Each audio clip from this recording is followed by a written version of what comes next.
Booyah! What's going on, ladies and gentlemen? Welcome back to the Fringe. I've spent a lot of time talking about Jyoti Gondek, failed, woke Calgary mayor. I've also spent a lot of time talking about my concerns moving into the next the next federal election when we go into the 2025 election, when we see any kind of shenanigans when it comes to Justin Trudeau trying to pull the wool over our eyes again or shortchange another election to essentially be installed for another term. Now, while I think that that's very unlikely considering the lead that Pierre Poilievre has, I'm still going to say I'm open to that happening. I want to cover a story that runs through municipal politics today because what's happened in Calgary is alarming.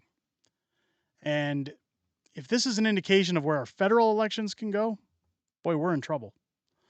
If you recall, no pun intended, a few months ago, I talked about the recall that was going on for Jyoti Gondek in Calgary. In fact, a recall petition was announced back in the early months of the year to remove Jyoti Gondek from office. Alberta introduced recall legislation during the pandemic to ensure that if voters felt they were being misrepresented and could obtain enough signatures per capita, that they would be able to actually recall politicians and force an election, whether that be provincial or municipal. Now, of course, the recall went through for Jyoti Gondek, and of course, they did not reach the necessary level of signatures that were needed. But good old woke installed mayor Jyoti Gondek doesn't want to just move away from everything and say, well, it didn't go through, it is what it is. Nope, she's decided to pull a nefarious technicality and rule that every ballot is officially invalid out of the 70,000 signatures that they amassed during this recall vote. On a dubious technicality, City Hall says every ballot against Gondek is invalid. Drama turned to farce when the petition to recall Jyoti Gondek finally hit City Hall. That's the way of our civic government. It has 1,000 ways to bury a clear intention in verbal sludge. The controversial petition, which many conservatives loved and the other side denied, never had a serious chance of success. I disagree with that. I think that you needed roughly 500,000 signatures on there. The problem was, I think, the time of year and the poor organization around it until about the halfway mark. It fell roughly 440,000 ballots short of its total required to force out Jyoti Gondek. But the city also informed us Monday that every signature supporting recall, including my own, by the way, 69,000 of them were invalid. So keep in mind there were volunteers all around the city who spent hours amassing these signatures, checking people's credentials.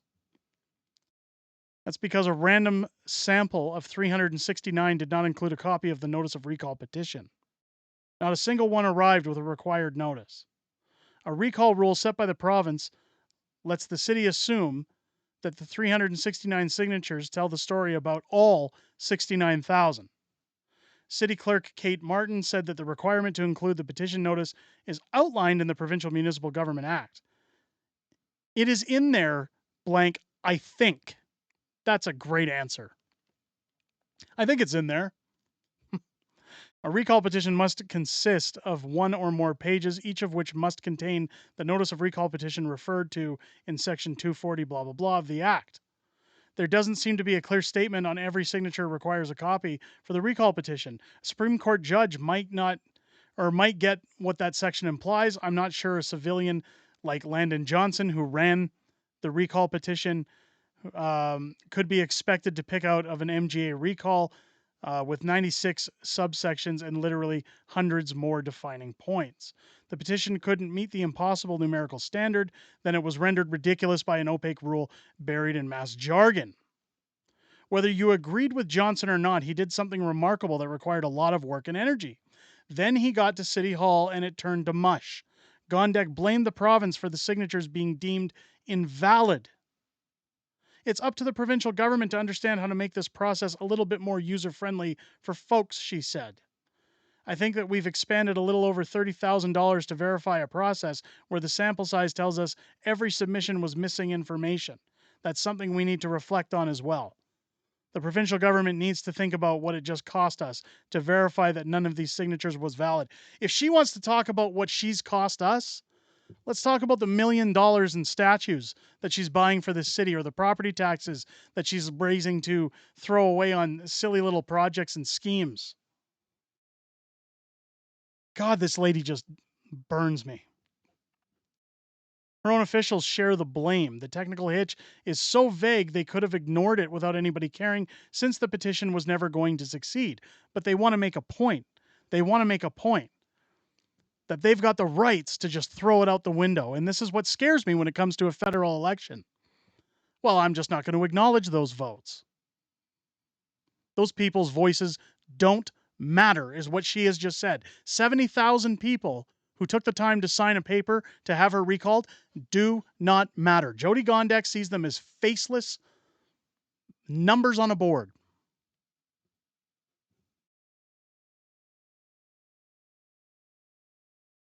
After the petition was filed in some dark City Hall closet, council turned to the final stages to debate over blanket rezoning bylaw, which also went through, despite everybody in the city saying they're against it. This is about changing the fundamental character of more than half the city's neighborhoods where single-family detached homes have seemed like a sacred right. The end is predestined. To make many young people, the dream of home ownership has been killed by scarcity and high prices. All over North America, cities and even U.S. states are opening neighborhoods to multifamily housing. Talking about 15-minute cities here, by the way. The debate in Calgary has been unusually fierce and once again comes down to City Hall. The policy came as a surprise to many. The city deemed secretive and arrogant. A battalion of city officials championed the cause, turning aside questions from councillors.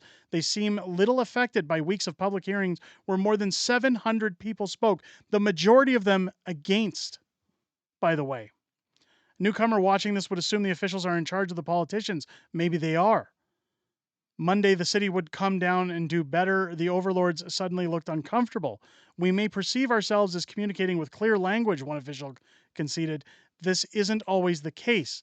Actually, it's hardly ever the case. Another said, humans don't like change. People didn't understand what was being proposed. You see, it's our fault for not knowing what they're thinking, but at least Calgarians are still considered human at City Hall. That's something. I'm going to disagree with Braid on this one. Don Braid, you're wrong. We're not considered humans at all because Jyoti Gondek just said that 70,000 of us don't matter, that we have no legs to stand on when it comes to our voice in a vote. If this is the behavior of an installed left woke mayor, what's going to happen when we move to federal elections next year? I think a lot of shenanigans. Let me know what you guys think down below in the comments. Do you think we're going to see that? Are you shocked to see that Jyoti Gondek just threw out all these signatures just because she can? Give me your comments down below. If it's your first time here, I hope this video has earned your subscription. As you're hitting that button and clicking that bell, don't forget to subscribe and join us. Sorry, I'm getting caught up again. I'm so steamed at this. Join us live every Friday, except for this upcoming Friday. Of course, I'm out of town for the long weekend, but every Friday after that at 6 p.m. Pacific, 8 p.m. Central for Friday Night Fringe, where we go over everything that happened in the previous week, everything coming up in the week ahead, as well as some back and forth within our community. I look forward to seeing each and every one of you there and hearing what you guys have to say outside of making these videos. And I hope you guys enjoyed this video and have a great rest of your day. I'll catch you on the next one.